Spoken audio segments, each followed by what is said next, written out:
এখানে আমেরিকাতে ফুল বলেন, সবজি বলেন সব কিছুর অনেক দাম। দেখবেন প্রত্যেকটা বাঙালি, ইন্ডিয়ান, নেপালি যারা আমাদের এশিয়ান সাইড থেকে এই জায়গায় আসে সবাই কিন্তু ছোটোখাটো বাগান করা শুরু করে দেয়।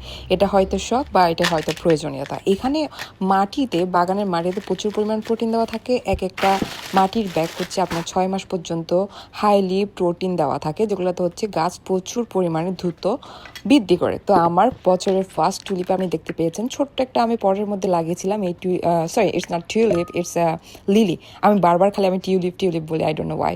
সো লিলিটা লাগিয়েছিলাম, আর এক একটা লিলি মানে পুরো একটা থালার মতো সাইজ, ভাই 12 ইঞ্চি আমি মেজার করে দেখেছিলাম।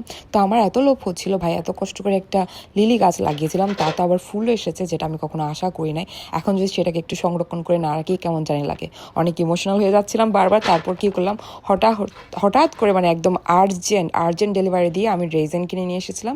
ভাবলাম এটা দিয়ে ক্রাফট করব, কিন্তু আমার আগে থেকে একটু ধারণা ছিল রেজিন হচ্ছে কি কাঁচা ফুলের গাছে তেমন একটা হয় না ক্রাফট করাটা, বাট তারপরে ভাবলাম থাক একটু ট্রাই করে বা দেখি। তো যার কারণে হচ্ছে কি এই ফুলটাকে কেটে আমি একটা বড় একটা সিলিকন বোলের মধ্যে বারবার চেষ্টা করছিলাম এটাকে স্টোর করার জন্য। আর এখানে হচ্ছে কি আমি রেজিন আর হার্ডেনটাকে মিক্স করে নিচ্ছি, যেগুলো হচ্ছে কি আপনার অনেক দ্রুত আপনাকে মিক্স করতে হবে, যাতে এটাতে কোনো বাবলস বা লাপস না থাকে। যাতে হচ্ছে কি আপনি যখন রেজিনটা হচ্ছে প্লেটে ঢালবেন তখন হচ্ছে কি এটার যে বাতাস বা বাবলসগুলো বেরিয়ে যাবে, যাতে হচ্ছে কি আপনার রেজিনটা শক্তভাবে আটকে যাবে আর এটা নষ্ট হবে না।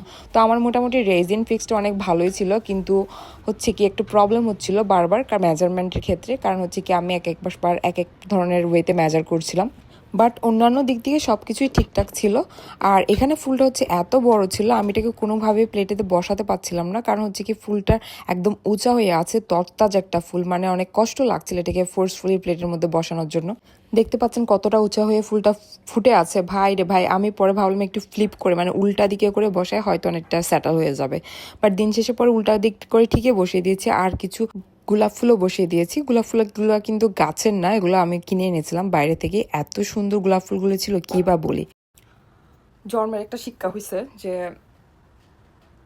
কাঁচা ফুল দিয়ে কখনো রেজিনের ক্রাফট করতে নাই। আমি জানতাম, কিন্তু তারপরেও লোভ সামলাইতে পারি নাই।